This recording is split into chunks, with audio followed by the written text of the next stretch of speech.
A tyrannical teacher humiliated and expelled a black boy in front of the entire class simply because he wasn't from an elite background. She assumed he would quietly leave in shame. But the next day, a black helicopter landed right in the middle of the schoolyard, bringing with it a powerful man, Jacob Miller's grandfather, who would make everyone rethink their assumptions. The Texas sun of the early morning cast brilliant golden rays, draping over the campus of Westfield High, a school known as the School for the Elite. Shiny sports cars lined up in front of the gates, and a group of white students stepped out in neat uniforms, polished shoes, and expensive designer backpacks slung casually over their shoulders. In that place, Jacob Miller, a 13-year-old black boy, was an outsider. He didn't step out of a luxury car. He didn't wear designer clothes. Instead, Jacob appeared in a simple shirt, faded jeans, and boots caked with mud, the marks of a hard morning's work on his family's farm. He didn't have a chauffeur, no privileges, just an old worn-out backpack and calloused hands from working. Along the hallways, contemptuous glances swept past him. Jacob walked on, trying to ignore the whispers in his ears. Oh my God, he's walking into school with muddy boots. Gross. Does he really think he belongs here? Why did they even let someone like him in? Those words didn't need to be spoken loudly. Jacob had heard them enough to know how they were said. Suddenly, a foot stuck out to block his path. Jacob stopped, realizing a group of students was standing right in the middle of the hallway. At the front was Ethan Carter, a blond boy with sharp blue eyes and a smug half-smile. Ethan was the son of a real estate mogul, raised with everything except compassion. Ethan tilted his head, pretending to be surprised. Oh my, who's this? A farmer who wandered into the world of the educated? The group burst into laughter, the sharp, mocking sounds echoing through the hallway. Another boy beside Ethan, Andrew, crossed his arms, glancing at Jacob's muddy boots before shrugging in mockery. Guess he must have just finished milking cows and ran over here. Jacob clenched his lips, trying not to react. He knew well that confronting Ethan and his group would only make things worse. But Ethan wasn't done yet. He stepped closer, lowering his voice in a provocative tone. Hey, farmer boy, early bird, huh? Did someone wake you up with the rooster's crow? This time, the laughter exploded. A few other students joined in, though not everyone agreed. But at Westfield High, Ethan was the power in the student body, and no one wanted to side with the loser. Jacob gripped the straps of his backpack, took a deep breath. He could feel the hot blood rising in his chest, but he couldn't react. Not now, not here, not with those who were always trying to bring him down. Jacob looked up, meeting Ethan's gaze for a second, then stepped aside, avoiding the group. But Ethan didn't like that. Hey, I didn't tell you to go. A hand reached out, pushing hard against Jacob's shoulder. Jacob staggered but didn't fall. He stopped, took a deep breath, and then looked straight into Ethan's eyes. No anger, no fear, just a quiet resolve. And that discomforted Ethan. No one laughed anymore. The air hung heavy with tension. For a moment it seemed like Ethan might say something else, but then the bell rang for class. Jacob turned and walked away, leaving the laughter behind, heading toward his history class, where he had no idea that an even greater humiliation was waiting for him. Jacob hurried down the long hallway, leaving behind the mocking laughter and derisive glances. He didn't turn back to look at Ethan and his group, nor did he care about the whispers of the crowd.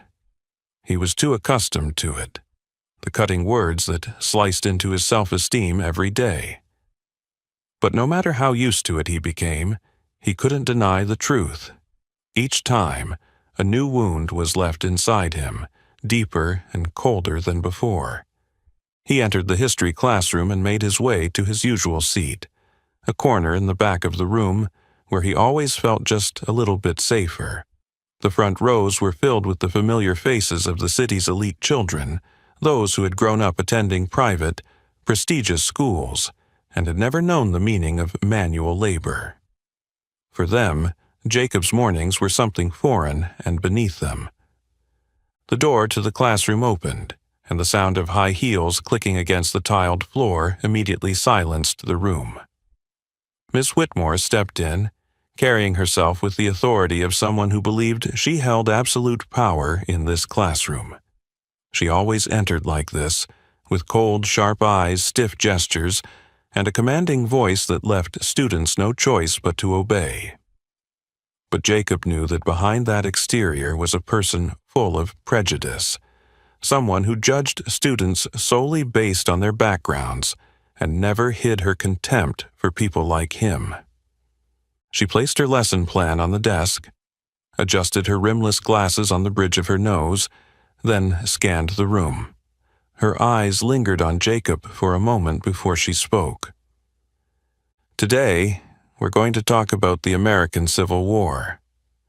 Her voice wasn't loud, but it was powerful, each word echoing in the stillness of the classroom. She looked around, as though searching for a target, and then, like a cat picking out the weakest mouse to toy with, she called out Jacob's name, stretching it with a tone full of hidden meaning. "Jacob?" He flinched slightly, his dark brown eyes lifting. A chill ran down his spine. He wasn't surprised to be called on. This had happened too many times before. Miss Whitmore liked to pick on him, and he knew she wasn't simply trying to test his knowledge. "Do you know what this war was about?" The room fell silent, and all eyes slowly shifted toward Jacob. He felt his heart pounding louder in his chest. He lowered his gaze, pretending to flip through his notebook, desperately trying to find an answer. He knew about the Civil War, but after what had just happened outside, his mind felt like a blank page. He stammered, about to say something, but before he could speak, a mocking laugh interrupted. "Oh, I forgot." Miss Whitmore's voice lingered, dripping with sarcasm. "Maybe you don't need to care about American history. After all, your ancestors never learned it, did they?" The class froze for a moment. Then, as if someone had flipped a switch, laughter erupted. A few students pretended to cover their mouths, but their eyes gleamed with amusement. Others turned to each other, raising their eyebrows as if they had just witnessed something highly entertaining. Ethan, sitting in the front row, subtly turned to glance at Jacob, a smug smile curling at the corner of his lips. Jacob felt his face burning, as though someone had thrown a bucket of hot water at him. His throat tightened, and he couldn't bring himself to speak. Miss Whitmore crossed her arms, her face showing no hint of regret or remorse. No hesitation, no sign of awkwardness. She knew exactly what she had said, and she had said it with clear intention. Jacob looked down at his hands. His fingers tightened into fists, his knuckles turning white. He could feel a surge of rage building in his chest.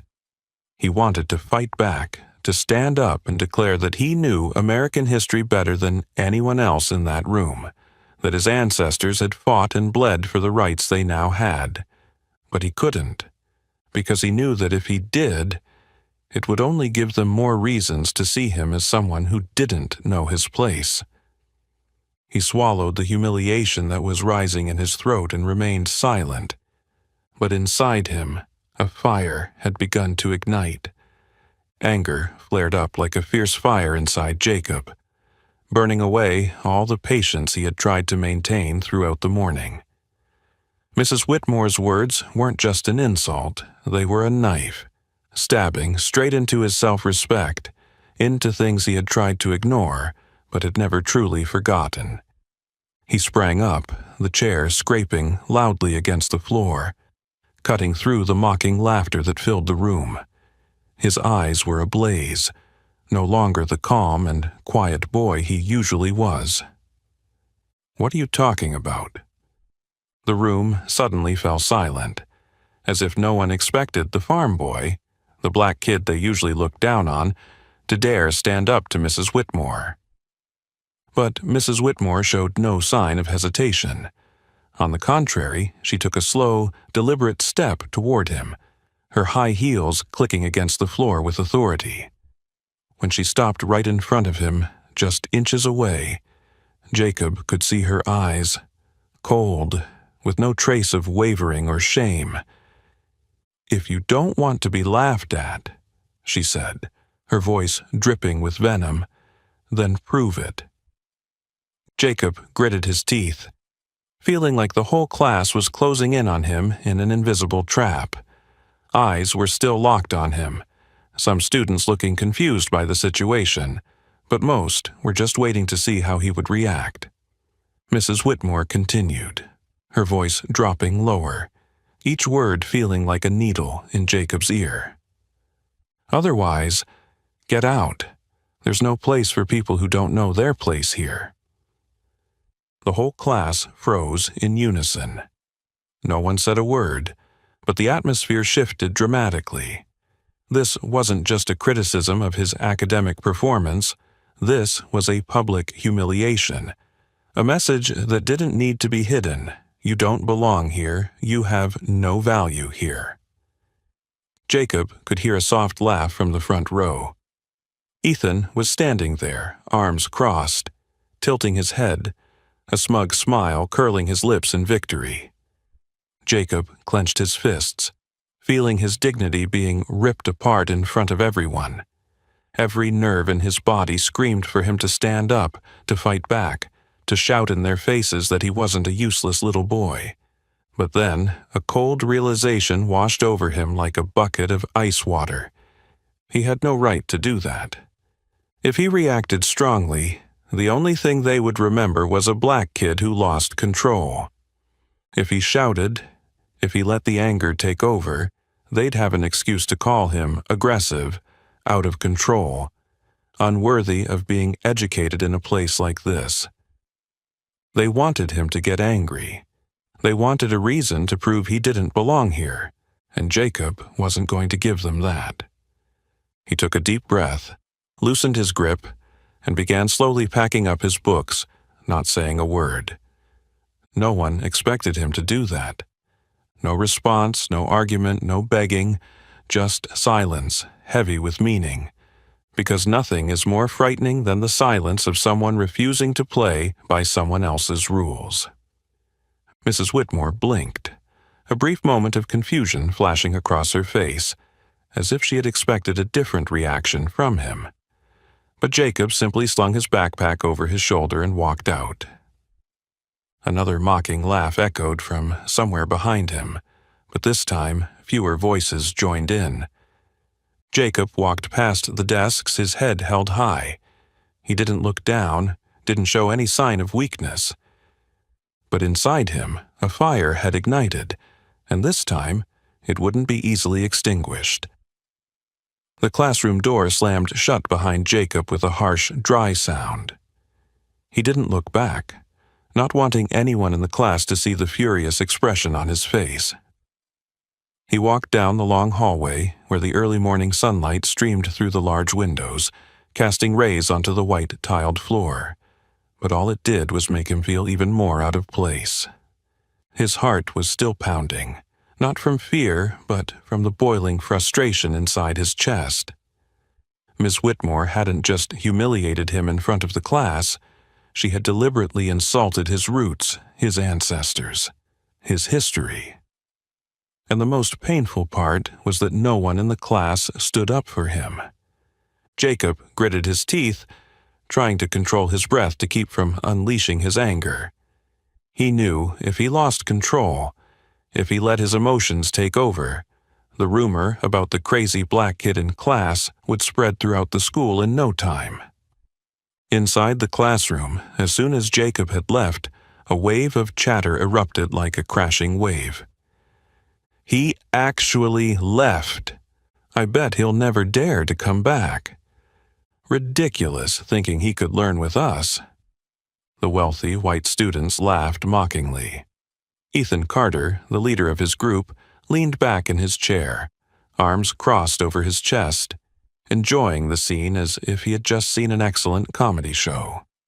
Pathetic. He thought he was important. Ethan smirked, then lowered his voice in a sarcastic tone.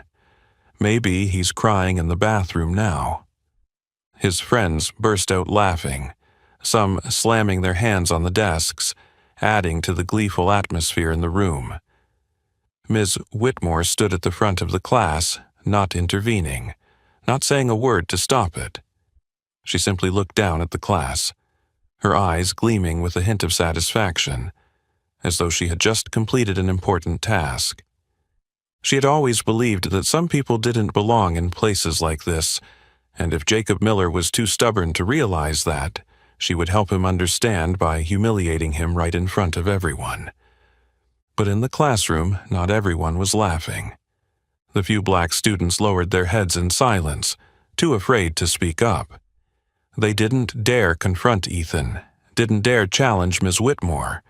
Some felt that something was wrong, but they didn't have the courage to say it out loud.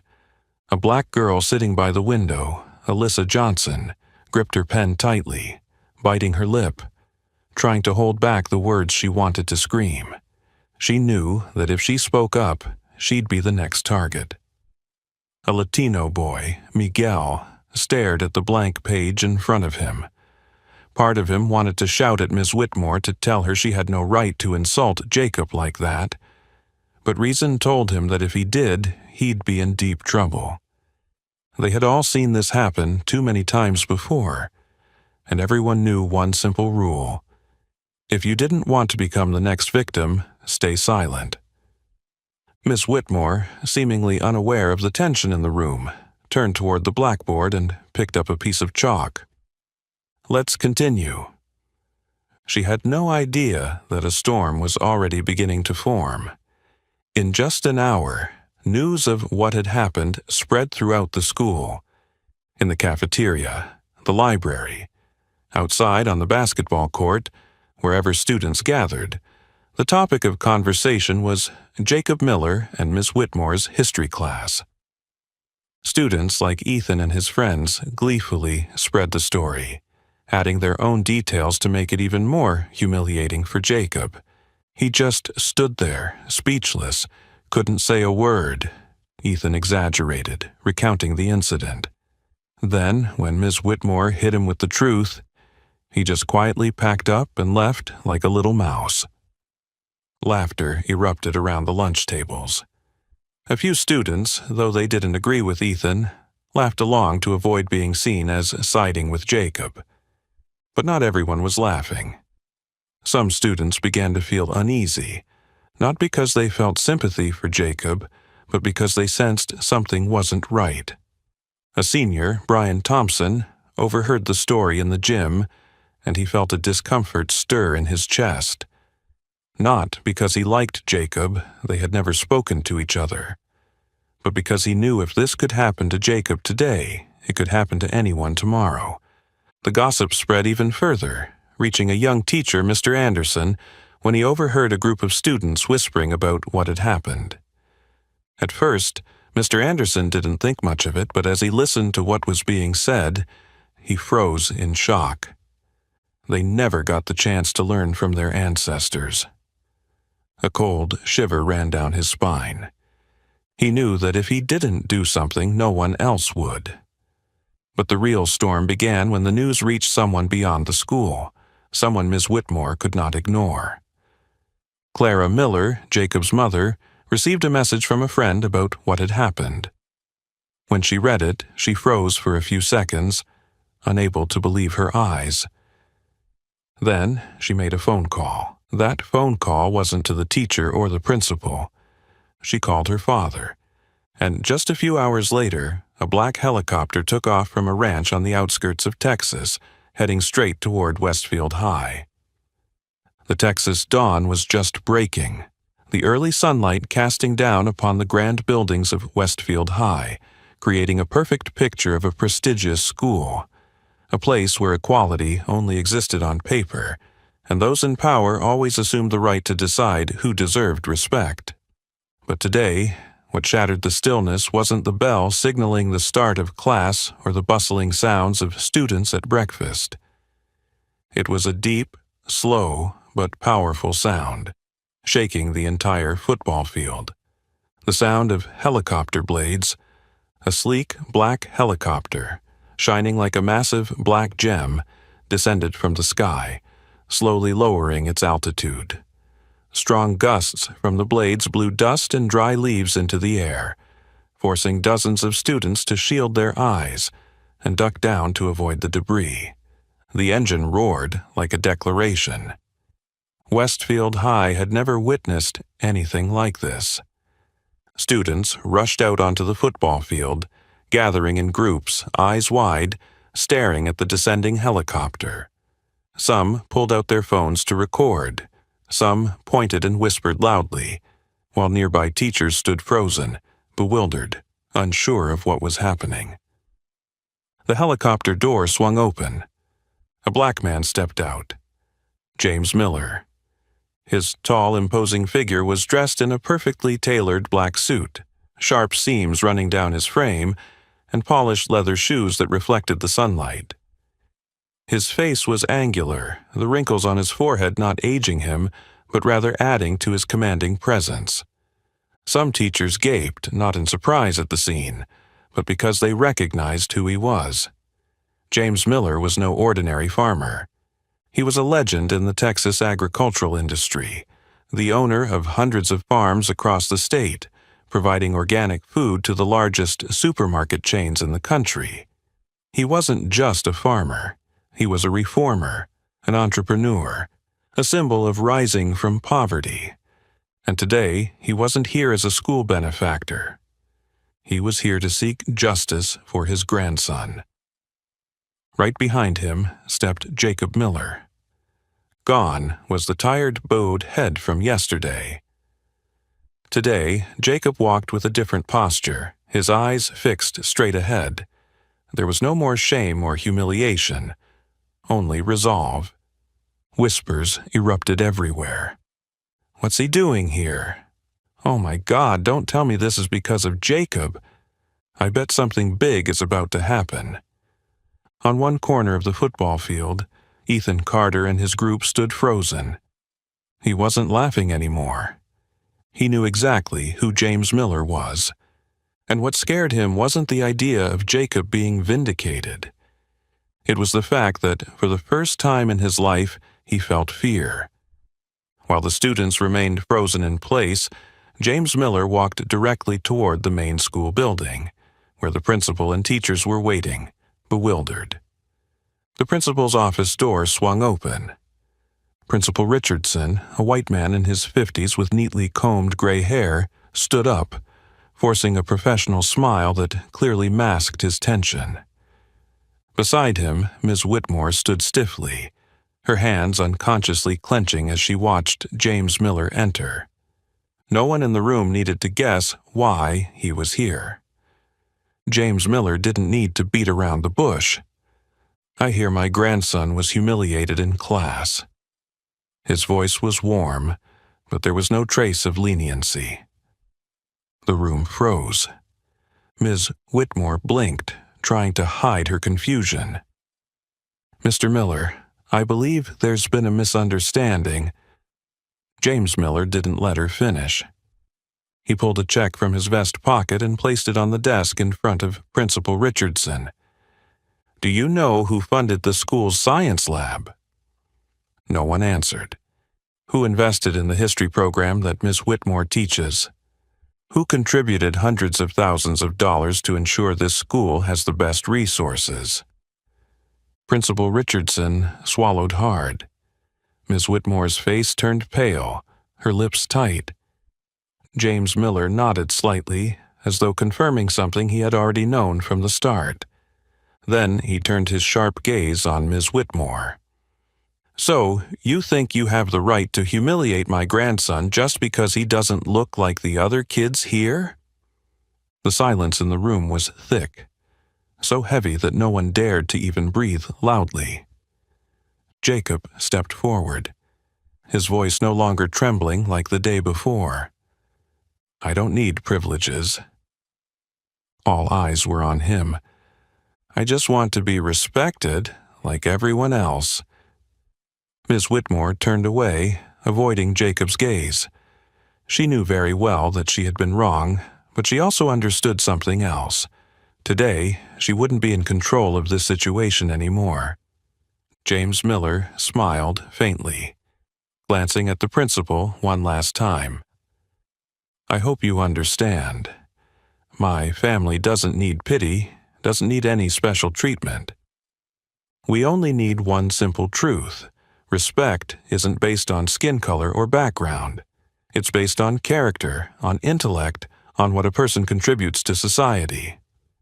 Principal Richardson couldn't argue because he knew James Miller was right, and the storm was just beginning. The atmosphere in the office was heavy and suffocating, as though all the air had been sucked out of the room when James Miller spoke his first words. Ms. Whitmore sat stiffly in her chair, her face pale, her lips tightly pressed as if trying to contain her panic. She hadn't expected it to go this far. She'd only thought she was teaching a stubborn black boy a lesson in knowing one's place, a lesson about who truly holds power in this world. But now, she realized she had misjudged Jacob Miller. She hadn't just humiliated a poor boy. She had touched the grandson of one of the most powerful men in Texas. Sitting across from her was Principal Richardson, a middle-aged man with carefully combed salt-and-pepper hair and a well-pressed dark blue suit. But now he was sweating. His fingers gripped the armrest of his chair as his eyes flicked nervously toward James Miller, as if trying to read the man's thoughts. Next to the principal were two other teachers, one male and one female, who had witnessed everything but had not dared to speak up in defense of Jacob when it happened. They just sat there, silently, as if afraid that any movement might drag them into the storm that was about to unfold. James Miller stood in front of the principal's desk, a blank check placed right before Richardson. No one dared to touch it. I hear my grandson was humiliated in class, James said, his voice not loud, but carrying a weight that no one could ignore. It wasn't a question. It wasn't an accusation. It was an undeniable fact. The principal swallowed hard, feeling a chill run down his spine. He understood all too well that James Miller was not someone he could afford to disregard. Ms. Whitmore took a deep breath, trying to regain her lost confidence, but her voice lacked the certainty it once had. Mr. Miller, I've always treated all of my students fairly, she said. A long silence followed. Then James Miller gave a thin, humorless smile, his gaze sharp enough to make Miss Whitmore subconsciously tighten her grip on her thighs. Fairly? He repeated, his tone carrying a subtle mockery. Fairly enough to humiliate a child in front of the entire class? Fairly enough to use history to degrade his very origins? Miss Whitmore opened her mouth, intending to say something, but James Miller gently raised his hand, silencing her. He pulled out a check and placed it on the desk with a soft thud, but it was enough to startle everyone in the room. Do you know who funded the school's laboratory? He asked. No one spoke. Who invested in the history program you teach? No one dared to meet his eyes. Who contributed hundreds of thousands of dollars to ensure this school had the best resources? This time, Principal Richardson swallowed nervously, trying to maintain his composure. Mr. Miller, he said, we greatly appreciate the contributions you and your family have made. But I believe it was me, James Miller cut him off, his voice firm. The atmosphere in the room froze. The other teachers gasped, and Miss Whitmore lost all color in her face. They all knew Westfield High had received hundreds of thousands of dollars from the Miller Foundation. But they had never imagined that James Miller was the one behind all those donations.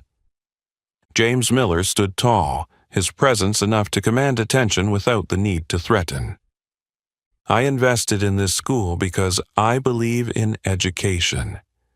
I believe every child, regardless of their background, deserves the opportunity to learn, to grow, to succeed. But yesterday, one of the teachers paid with my very contributions to humiliate my grandson using history. Miss Whitmore bit her lip, unable to find any words of rebuttal. Jacob stepped forward, his voice steady, no longer trembling as it had the day before. I don't need privileges. All eyes turned to him. I just want to be respected like everyone else. Miss Whitmore turned away, avoiding Jacob's gaze.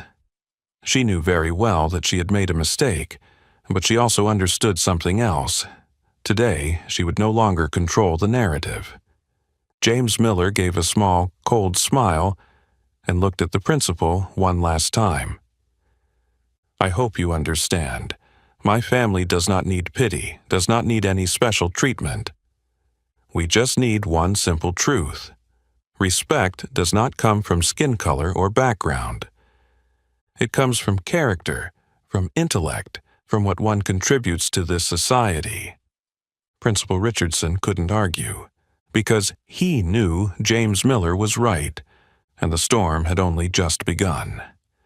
James Miller held his sharp gaze, unwavering for even a second. He looked straight into Mrs. Whitmore's eyes without hesitation, without an ounce of mercy. You humiliated a child because of his background. His voice didn't need to be loud, but each word struck like a direct punch. No beating around the bush, no avoiding the truth. No one in the room could ignore the weight of his words. You mocked my grandson while using my family's money to teach. Those words lashed out like a whip against Mrs. Whitmore. She stumbled, her hands clenched tightly in her lap, her face as white as if she had just been stripped bare before the world. In all her years of teaching, no one had ever confronted her like this. I didn't mean anything bad, she stammered, her voice faltering, her eyes scanning the room as if searching for something to hold on to. Nothing bad? James Miller raised an eyebrow, slowly repeating her words as though he himself couldn't believe what he'd just heard. The room was dead silent. Principal Richardson was sweating. The other teachers didn't dare speak, all of them holding their breath, waiting for what might happen next. Let me ask you again, so I can better understand your nothing bad explanation. James Miller lowered his voice, but it only made his words sharper. Did you, or did you not, ridicule Jacob in front of the entire class, turning him into a laughingstock? Mrs. Whitmore swallowed hard. I just wanted to teach him a lesson about hard work. About hard work? He chuckled darkly, but his eyes showed no trace of humor. Are you teaching hard work to a child who wakes up at 5 a.m. to work on his family's farm? A child who finishes a physically demanding job and still comes to school every day to learn like the other kids? Mrs. Whitmore couldn't respond. Do you think Jacob doesn't know what hard work is? James Miller continued, his eyes never leaving her. Do you really believe that a boy who has had to work twice or 3 times as hard as the other kids in this school just to be in the same class with them needs you to teach him about hard work? Each of his words came down like a hammer, each one shattering her weak defenses. She couldn't counter him, because deep down she knew she was wrong. But her silence didn't mean she was willing to admit her mistake. I don't discriminate, she said, her voice trembling but trying to hold firm. I treat all my students equally. James Miller tilted his head, his sharp eyes sweeping over her one more time. Equally? Have you ever told a white student that their ancestors didn't need to learn history? Mrs. Whitmore bit her lip, her arms trembling slightly. She couldn't answer because she knew the answer was no. Have you ever told a wealthy student to drop their studies and go back to working for their family? Mrs. Whitmore gritted her teeth, her hands clutching the edge of her skirt, as if trying to hold herself back from saying something foolish. She couldn't counter him because the truth was too clear. James Miller nodded, as though he had just proven his point. He turned to Principal Richardson, who was still standing frozen, sweat beading on his forehead. "And you still think there's nothing wrong here, Principal Richardson?" The elderly man tried to regain his composure, but his voice still shook. "Mr. Miller, I assure you that our school does not tolerate any form of discrimination. If there has been any misunderstanding, Misunderstanding?" James Miller laughed, a mocking smile spreading across his face. "If I hadn't been here today, if my grandson wasn't my grandson, would you still consider this a misunderstanding?" Principal Richardson couldn't answer. James Miller extended his hand, pointing to the check on the desk. "Do you know how much I've invested in this school?" No one in the room dared to respond. "More than $500,000, he said, his voice calm but carrying the weight of a definitive statement. Principal Richardson flinched slightly. He knew the Miller family contributed a substantial amount to the school, but he had never paid much attention to the exact figure. "This isn't about money," James Miller continued, his voice slow but as sharp as a knife. "I didn't come here to withdraw my donation. I don't need to threaten you with money. I came here to ensure that no other child has to go through what my grandson went through." Mrs. Whitmore bit her lip, her face now as pale as paper. She had lost. Not just a debate, but something far more important. Her honor, her position, and her power. Principal Richardson knew he couldn't let this slide. He adjusted his tie, took a deep breath, and turned to Mrs. Whitmore with a heavy gaze. "Mrs. Whitmore, I think we need to reconsider your teaching methods." The teacher clenched her fists, as if she wanted to protest, but found herself unable to say anything. James Miller looked her in the eye one last time, then slowly stood up. He didn't need to say anything else, because the truth was already painfully clear, and the storm he had brought with him had left irreversible consequences. The air in the room was as tense as a guitar string pulled to its limit. Everyone could feel that all the power Miss Whitmore once had, the authority she had shown over her students, had now turned to dust. She was no longer in control, no longer the one who could dominate the situation with a cold voice and a condescending gaze. She lost her power the moment Jacob stood up and said what no student had ever dared to say to her before. Jacob stood there, strong and determined, his deep black eyes showing that nothing could make him falter. He took a deep breath and spoke in a calm but resonant voice, as if addressing an entire system, a society too accustomed to discrimination and injustice. "I don't need privileges, I just want to be respected." All eyes were on him, but this time no one dared to laugh. No one dared to mock him as they had the day before in the classroom. Those in the room had witnessed Jacob's public humiliation, heard Miss Whitmore's cruel words, and seen the embarrassment he had to endure when he walked out of the classroom. But they also saw him standing here today, unbowed, not begging, but demanding the bare minimum of what any human being deserves: respect. Miss Whitmore, who once felt she held life and death in her hands with students like Jacob, could not look him in the eye. She fumbled, her hands trembling, gripping the hem of her skirt as though looking for something to hold on to. But nothing could save her now. And then she did something she had never done with any student. I'm sorry, Jacob." Her voice was dry, lifeless. There was no sincerity, no real remorse. But she knew she had no other choice. In all her years of teaching, she had never been forced to utter such words. But today, she no longer had control. She had to admit her mistake before a student she had once looked down upon. Jacob didn't respond immediately. He just stood there, staring at her, as if trying to see through the facade of someone who always thought they were right. A heavy silence enveloped the room. Everyone present could feel the weight of this moment. Finally, Jacob nodded slightly. Not to accept the apology, but to acknowledge that the apology had been said. He didn't need the apology. He had never needed it. Because an apology couldn't erase what had happened. It couldn't erase the times he had been mocked. It couldn't erase the feeling of being looked down upon in a classroom where he was also supposed to belong. But he had regained the most important thing: his self-respect.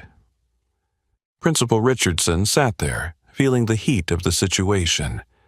He had never faced an event like this in all his time running Westfield High. His school had always been a place for the children of the powerful, where rules were written by the wealthy, and those who didn't belong to that class had two choices: remain silent or leave. But today, everything was no longer in his hands.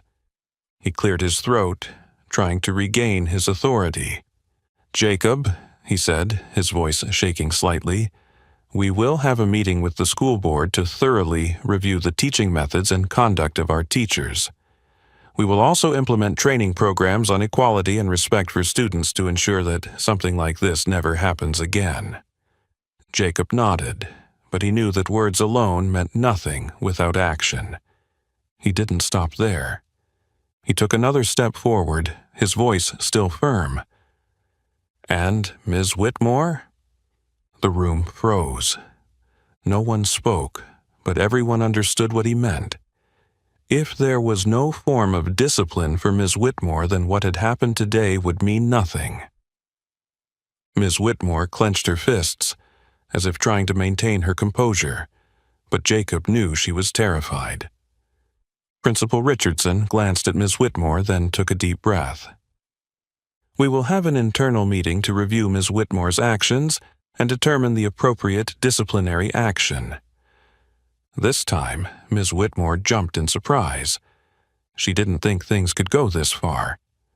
"Principal Richardson, She tried to say something, but he raised his hand to stop her. "Ms. Whitmore, I think it's time for you to reconsider your teaching methods." She stiffened, but couldn't argue, because for the first time in her life, she no longer had control. Jacob took a deep breath, then slowly turned and walked out of the room. He didn't need to say anything more. Because he had won. Not because his grandfather was wealthy, not because he had someone protecting him, but because he dared to stand up for himself. And from this day forward, nothing would ever be the same again. From that day forward, everything changed. It wasn't a sudden change like flipping a page in a book, nor was it a revolution that instantly turned everything upside down, but rather it was like an underground stream slowly weaving through every corner of Westfield High, gentle yet unstoppable.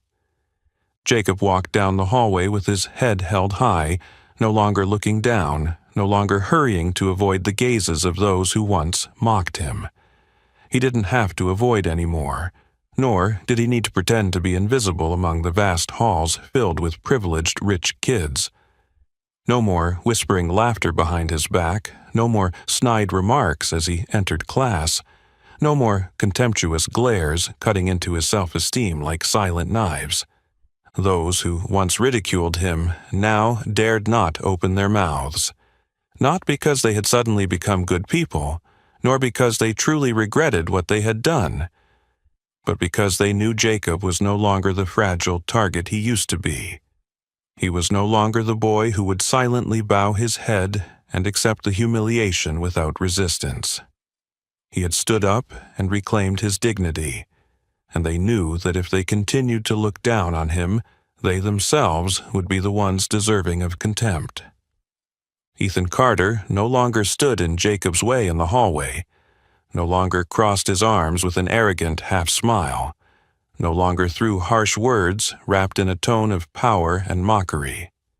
He was still there, still carrying the old, outdated thoughts and invisible hatred for those he deemed unworthy of his world, but he no longer dared to express it openly.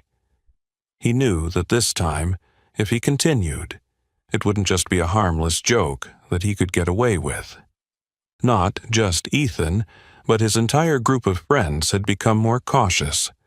Those who had once joined in laughed and used Jacob as a joke to make themselves feel more powerful. No longer acted with the same boldness. They looked at him, but no longer with glaring contempt. Instead, there was a glance mixed with wariness, discomfort, and perhaps, though they would never admit it, a bit of respect. Their silence didn't come from remorse, but from the fact that they no longer controlled the narrative. They were no longer the ones who could decide who mattered and who didn't. They had lost the invisible power they had once gripped so tightly, unknowingly. But the change didn't stop with the bullies becoming quiet. Other students in the school began to look at Jacob differently. Some he had never spoken to, those who had once simply viewed him as a shadow among hundreds of other students, now started paying attention to him. Some who had never thought to greet him as they passed by, now nodded subtly when they caught his eye in the hallway. No one said it aloud, but Jacob could feel the difference. Not everyone had changed completely. Not everyone had truly taken his side, but at least they had begun to respect him. They had started to recognize that he was no longer an invisible boy who could be dismissed without anyone caring. They had seen him stand up, witnessed him face those more powerful than him, and saw that he wasn't afraid, even in the most difficult situations. And that made it impossible for them to continue seeing him as the inferior person they once did. In class, things also changed. When Jacob entered history class, the room was no longer filled with whispers, no more eyes watching him with mockery. He walked to his desk and sat down, no longer feeling as though he was walking into a place where he wasn't welcome. No one was particularly friendly to him, but no one dared to see him as weak anymore. Ms. Whitmore was still standing at the front of the class, still lecturing with her usual stern tone, but there was something different in her eyes. She no longer dared to call Jacob's name in front of the class just to make him feel embarrassed. No more veiled comments, no more mocking words disguised as lessons about hard work. She no longer felt she could control him as before, because she knew that any action she took from now on would be watched, scrutinized, and judged by those who were no longer willing to turn a blind eye. No one knew exactly what the school board had done to Ms. Whitmore after the internal meeting. She wasn't fired, nor was she suspended, but the change in her behavior was clear evidence that she had received a stern warning. While she might never truly change, at least she knew that she couldn't go on as she had before without consequences. The students who had once been silent while Jacob was humiliated also began to change. Those who had once bowed their heads in fear, not wanting to get involved, not daring to stand up to those more powerful than them, now started to realize that perhaps, for the first time, they could stand up for themselves. Some of the other students of color in the school began to feel something different. They no longer felt as alone as they had before. Some students who weren't as wealthy as Ethan and his group, those who had lived in the shadow of the rich and powerful, now began to realize that maybe, for the first time, they too could have a voice. Jacob didn't know if it was true recognition or just a temporary shift, but he didn't care. He wasn't fighting to be recognized. He was fighting for himself. And that was enough. From that day on, Jacob was no longer just the farmer boy. He was no longer the one anyone could easily bully without fear of retaliation. He was no longer the child who always had to endure without a way to fight back. He was someone who had dared to confront injustice and not bow his head before it. And that no one could change. Miss Whitmore no longer dared to look down on any student. She began to reassess her teaching methods, not because of a sudden epiphany, not because she truly regretted her actions, but because she knew she could no longer hide her prejudices behind the facade of strictness or teaching standards as she had done before. She realized that now, every word she spoke, every small action, every glance she gave in the classroom could be scrutinized, analyzed, and viewed through a lens that had never existed before. In the past, she could make insinuating remarks without anyone challenging her, could humiliate a student with sharp words without fear of being confronted. But now, she knew things had changed. She felt it most clearly on Monday morning when she walked into the history classroom. The room no longer carried the absolute air of fear she had been so familiar with. No longer a place where just her presence was enough to make students fall silent. As she stood at the podium, she could feel the eyes on her, not out of respect, but because they were waiting to see if she had truly changed. And when she began her lesson, for the first time in her career, she realized that she no longer dared to call on students carelessly. No more questions directed at the students she deemed weak to turn them into the butt of jokes. No more comments laced with disdain for students who didn't come from elite backgrounds. No more smirks of contempt when a child couldn't answer her question. She taught, but no longer with the self-satisfied, powerful demeanor she once had. She was quieter, spoke less, and thought more carefully about every word she said. She no longer dared to pick on Jacob. No more condescending glances, no more sharp words aimed at bringing him down in front of the class like before. But what bothered her more than anything was that Jacob no longer feared her. He sat at the back of the class, no longer avoiding her gaze, no longer looking down at his notebook like he had in the past. When their eyes met, he didn't blink and look away like before, but simply looked straight at her, calm but full of strength. And for the first time, she was the one who looked away first. That was when she realized she had lost. It wasn't a loud defeat. It wasn't a failure measurable by grades or disciplinary actions from the school board. But she had lost the most important thing for a teacher like her, control. No one in this class feared her like they used to. No student bowed their head to her harsh words anymore, and that made her realize something she had never thought of before. She had relied on fear to maintain her power. But now that fear was gone. That afternoon, when she walked into the teacher's lounge, the atmosphere there felt different from before. Some of her colleagues glanced at her quietly, some nodded slightly, but no one struck up a conversation like they used to. The rumors about what had happened to her in the principal's office had spread throughout the school, and everyone knew her position had wavered. Before, she had always prided herself on being considered one of the most authoritative teachers in the school, someone no one dared challenge, someone who could say anything without fear of consequences.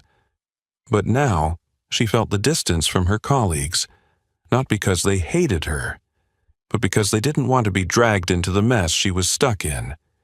As she sat down at her desk, trying to focus on the lesson plan in front of her, a voice spoke up.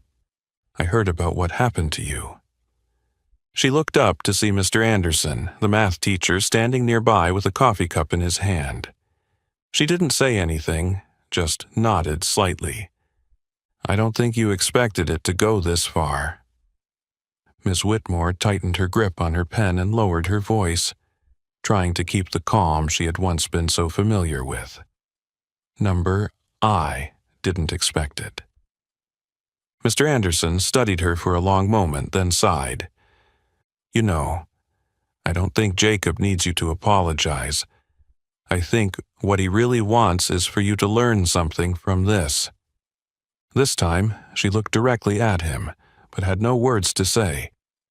Mr. Anderson didn't wait for her reply, took a sip of his coffee and walked away, leaving her sitting there, facing her own thoughts. When she returned to class in the afternoon, she saw Jacob standing in the corner of the room, talking with a few classmates. He was no longer the shy, quiet boy he had once been.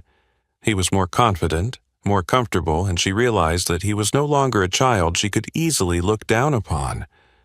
She took a deep breath, then stepped up to the podium, trying to focus on her lesson. But for the first time in all her years of teaching, she felt a sense of alienation. For the first time, she wondered if she had truly been teaching the right way. For the first time, she understood that power wasn't something immutable, that those who had once been weak could become strong, that those who had once held power could be judged. And for the first time, she understood that she had been wrong. The news of Jacob Miller receiving a scholarship spread rapidly across Westfield High like a fresh breeze. No one expected that a black boy, the son of a farming family, who had once been mocked and humiliated in class, could step onto the stage to accept such an honorable reward. Some were surprised, while others whispered, trying to figure out why a student like him could achieve what many of the rich kids in the school longed for. But no matter what they said, the truth remained unchanged. Jacob was no longer an outsider. He had earned his place. The scholarship ceremony took place in the large auditorium, where chairs were neatly arranged and bright lights shone down on the stage where Principal Richardson stood holding the certificate. He seemed to have not fully shaken off the pressure of the recent events, but today, his voice rang out clearly. It was no longer the voice of someone with absolute power, but the voice of a person who had learned that sometimes justice does not come from written rules, but from those who dare to stand up and change them. Today, we honor a student who not only excels academically, but also demonstrates a strong spirit, perseverance, and the courage to face challenges. The auditorium fell silent as those words echoed. No one was confused about who he was referring to. Some students glanced at each other, some raised their eyebrows, but no one spoke out in protest. This scholarship is not just for those with the highest grades, but for those who have proven that knowledge is not something that can only be measured by tests or grades, but also by how they face adversity, and no one deserves it more than Jacob Miller. Applause erupted. It started off scattered, but then gradually spread throughout the room. Jacob walked up to the stage, keeping his head high with no hesitation. He took the certificate from Principal Richardson's hand, his eyes briefly scanning the audience, where familiar faces were looking at him with varying expressions. Some eyes held respect, some admiration, and some were uncomfortable. Those who had once looked down on him, who never thought he could achieve this. Ethan Carter sat in the middle row, his face stiff, his eyes darkening. He had never been used to seeing someone surpass him, especially someone he had once considered beneath him. Jacob could feel all those gazes, but he didn't care. He wasn't standing here to prove anything to anyone, nor did he need recognition from those who had never believed in him. He stood here for himself, for his effort, for everything he had endured and overcome to get to this point. He looked down at the front row, where his grandfather, James Miller, sat. His grandfather's gaze was filled with pride, but not surprise. He had never doubted his grandson's abilities, never thought Jacob needed his help to achieve what he deserved. He was simply here to witness Jacob claim it for himself. Jacob turned back to face the audience. He wasn't one to speak in front of crowds, but this time, he knew he had something to say. I am not standing here today because of luck or because I have more privileges than anyone else. The room fell completely silent. I am here because I had to fight for myself, because I learned how not to bow down to what's wrong, because I learned that respect isn't something others give you, it's something we have to earn. Everyone listened in silence. I wasn't born with an easy life. I didn't have the opportunities that many in this school have, but I never let that decide my worth." Jacob looked directly into the crowd, his eyes bright, unwavering. "And I hope those like me, those who've felt they didn't belong here, will understand that no one has the right to tell you if you're valuable or not. Only you can decide that." The auditorium stayed silent for a few seconds, then a round of applause began. This time, it wasn't out of reluctance, nor was it merely a courtesy gesture. It came from the truth that Jacob had proven he deserved everything he had earned. He stepped off the stage, his heart light but full of pride, not because he had won the scholarship, not because he had made those who once belittled him silent, but because he had done something not everyone dares to do. He had stood up for himself, and he had won. From that moment on, Jacob was no longer just a farm boy, no longer just a black student at a school for wealthy children. He wasn't just a bright student or a hard worker. He had become a symbol of perseverance, of self-respect, and of the spirit to fight against injustice. And no one could deny that. Ethan Carter sat in the middle row of the auditorium, his back against the chair, his hands clasped tightly in his lap, his fingers gripping so hard they were almost turning white. He didn't clap. He couldn't. While the entire auditorium stood to applaud Jacob, while those who once looked down on him now looked at him with respect, Ethan felt like he was being pushed to the edge of a world he had once controlled. He didn't understand how everything had changed so quickly. Just a few weeks ago, Jacob was still a nobody, the son of a farmer, a kid who didn't know his place, while he, Ethan, was the one on top, surrounded by people always ready to follow him, laugh with him, do whatever he wanted. But now, when he turned to look at his closest friends, he no longer saw the certainty in their eyes. No more satisfied smiles, no more self-assuredness as though they were still the center of everything. Some still sat there, trying to act normal, but others had clapped along with the crowd, though not too enthusiastically, enough for Ethan to realize that they were slowly drifting away from him. No one said anything, but Ethan could feel it more clearly than ever. He was no longer the strongest person in that room. The next day, when Ethan walked into the schoolyard, he realized that everything had changed in a way he couldn't control. The students who had once laughed with him when he mocked Jacob, those who had echoed his cruel words, now avoided him. No one said anything directly, no one confronted him face to face, but he could feel that their gaze toward him had changed. Some looked at him with indifference. Others walked past without greeting him as they used to, and some stood near him but no longer initiated conversation. Ethan could feel the isolation creeping in, like an invisible circle tightening around him. He walked into the cafeteria during lunch, trying to keep up his usual demeanor, trying to act as though nothing had changed. But when he passed a group of students sitting together, he overheard whispered comments behind him. "He's the one who mocked Jacob. I heard his grandfather embarrassed him right in class. Bet he's regretting it now." He gripped his tray tightly, but didn't dare turn around to confront anyone. Before, he could easily threaten someone if they dared speak ill of him. But now, everything was different. No one stood by him like before. No one saw him as the one with absolute power in the school anymore. Ethan sat down at a corner table in the cafeteria, trying to pretend that he didn't care about what was happening around him. But even those who had once been his closest friends were no longer the same. Andrew, who had once been his right-hand man, only gave a small nod when he saw him sit down, then turned to continue talking to another group. Chase, who had laughed the loudest every time Ethan mocked Jacob, only glanced at him for a second before burying his head in his phone.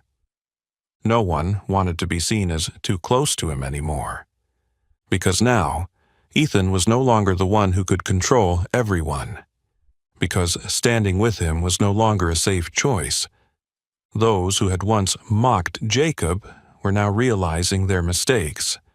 Some didn't dare to say anything, didn't want to face the truth that they had been wrong.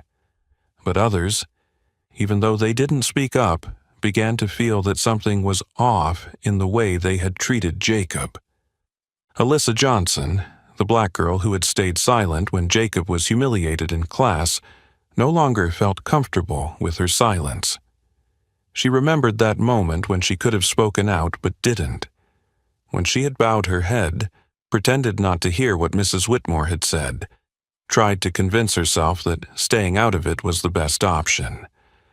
But now, seeing Jacob walk proudly across the schoolyard, no longer the boy who had been crushed before, she realized that she had been wrong. One day, she approached Jacob as they both left the library, hesitated for a moment, then spoke. "I'm sorry." Jacob looked at her, slightly surprised, then asked, "For what?" Alyssa was flustered, unsure of how to respond, but in the end she said what had been on her mind for days. "For not speaking up when I should have." Jacob looked at her for a long time, then nodded slightly. "You're not the only one." He didn't say it with bitterness or anger. He just said it as a fact, because he knew that in this world, too many people chose to stay silent when they should have stood up. But at least some were beginning to learn how to face their mistakes. Westfield High hadn't changed completely overnight. Old ideas, prejudices, and discrimination still lingered, creeping through the hallways, classrooms, and whispered conversations. But one thing had definitely changed. Silence was no longer the obvious choice. The students who had once been afraid now saw a clear example that if one person was brave enough to stand up, they could change the story. And those like Ethan Carter, those who had once believed they could dictate the worth of others, now understood that the world no longer revolved around them. Ethan sat alone in the cafeteria, looking around, realizing that no one surrounded him like they had before. For the first time in his life, he knew what it felt like to be isolated, and for the first time he understood a little bit of what Jacob had gone through. Jacob's family was not just a farming family. They were successful entrepreneurs, living proof that skin color does not determine a person's worth, and the most powerful rebuttal to the prejudices that have been rooted in society for centuries. The Miller name was not only associated with the vast fields of Texas, but also symbolized perseverance, unwavering determination in the face of adversity. For a long time, James Miller had ceased to be just an ordinary farmer. He was the man behind an agricultural empire stretching across the southern United States, having built a farm system that supplied organic food to some of the country's largest supermarket chains. He was not just a farmer, but also a strategist, a leader, a pioneer in the field of sustainable agriculture. But few knew what the Miller family had to endure to reach this point. James Miller was born on a small farm where his grandfather had worked as a laborer on white-owned land, where his father had been denied a loan simply because of his skin color, where James had heard his mother cry quietly every night, worried about whether they would have enough money to feed the family the next day. He had grown up in a world that constantly told him people like him had no place in business, could never be leaders, and could never change their fate. But he didn't accept that. He worked tirelessly, not just on the fields but also in boardrooms where he faced weak handshakes, suspicious glances, and fake smiles full of disdain. He learned to read the expressions of those who believed he could never succeed, and then he proved them wrong. Now, when people spoke of James Miller, they didn't just mention the man who owned hundreds of farms. They spoke of someone who had changed an entire industry, created thousands of jobs for the community, and stood up to ensure that future generations of people of color would no longer live in the shadow of discrimination, as he once had. and Jacob Miller, his grandson, was the one continuing that legacy. After receiving a prestigious scholarship, Jacob was no longer just an ordinary student at Westfield High. He became a well-known name, not just in school, but also in the community. Local newspapers wrote about him, about his story, how he stood up to injustice, how he earned respect through his own abilities. The parents, who had once looked down on his family, now viewed the Millers with a different eye. Whispers buzzed in parent meetings. "I never realized the Millers had such influence. I thought they were just an ordinary farming family, but it turns out they're stronger than many rich families in the city." This really changed my perspective on them. The kids who had once mocked Jacob now sat at the same table with him in class, no longer daring to avoid him or throw contemptuous looks his way. Some even tried to strike up conversations, wanting to be friends, not because they had truly changed, but because they realized Jacob was no longer someone they could look down on. But Jacob didn't need their flattery. He didn't fight for recognition from those who once ridiculed him. He fought to change his own story, so no one could impose the limits they had set upon him. One afternoon, while Jacob was helping his grandfather check a new shipment at one of the family farms, he received a call from an unfamiliar number. At first, he thought about ignoring it, but something urged him to pick up. "Hello, this is Professor Carter from the University of Texas." Jacob was surprised. He knew the University of Texas was one of the most prestigious schools in the region, and Professor Carter was a well-known name in the field of agricultural science. "I read about your story in the news.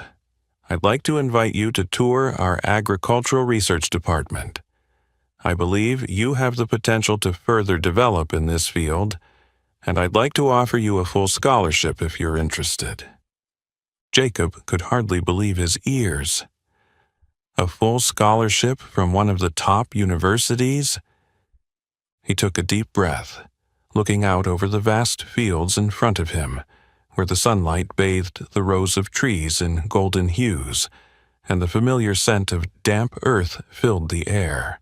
He knew he was born to be tied to this land, but he also knew that he was not just a farmer. He was the one who would inherit his family's legacy, the one who would continue the path his grandfather had paved. He gripped the phone tightly, his voice steady as he replied, "Thank you, Professor. I'm honored. I'll think about your offer." Hanging up, Jacob turned to his grandfather, who stood there with a warm smile. He didn't need to ask who Jacob had been talking to, because he knew his grandson had already begun walking his own path. "Do you remember what I once told you?" James Miller asked softly, his eyes gleaming with pride. Jacob nodded, remembering the words his grandfather had told him when he was young, when he hadn't fully understood their meaning. "We weren't born with privileges, but we can create our own. No one can decide your worth except you." Today, he truly understood that. Jacob was no longer just a student who had regained his honor. He wasn't just someone who fought against the injustice at school. He was someone who had proven that skin color does not determine a person's worth. He was the one who would continue the path his grandfather had walked, but in his own way. And he knew that this was only the beginning. Jacob not only reclaimed his dignity but also inspired many others. He didn't know when it started, but the students who had once stayed silent began to speak up about the things they feared. He didn't know when those who had avoided him had started to look directly at the injustice they had pretended not to see. All Jacob knew was that as he walked down the school hallway, he no longer felt like an outsider, not because everyone liked him, but because he had earned the respect he truly deserved. People like Ethan Carter were no longer the center of everything. He was still there, but he was no longer the one everyone had to fear, no longer the one who could judge others without being challenged. He and his friends, who once rallied together for mocking games, no longer had a crowd surrounding them as before.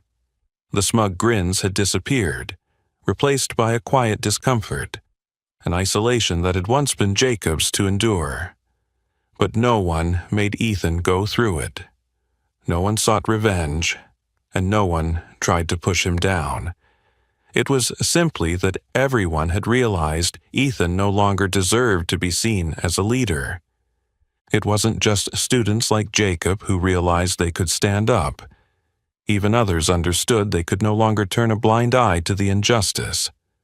The black students in the school started speaking about their experiences, about the times they felt pushed aside, about the times they had to prove their worth. Other students, those who hadn't directly experienced discrimination, also began questioning their own mindset. Alyssa Johnson was no longer the quiet girl who had stayed silent when Jacob was humiliated. She began speaking up, starting to engage in discussions about equality at school, becoming someone other students turned to when they felt mistreated. Miguel, the Latin boy who once kept his head down to avoid trouble, stepped up as one of the first to suggest creating a club for black students in the school, where they could share their experiences and work together to change things. And even teachers like Mr. Anderson no longer stayed silent. One day, after class ended, he kept Jacob behind.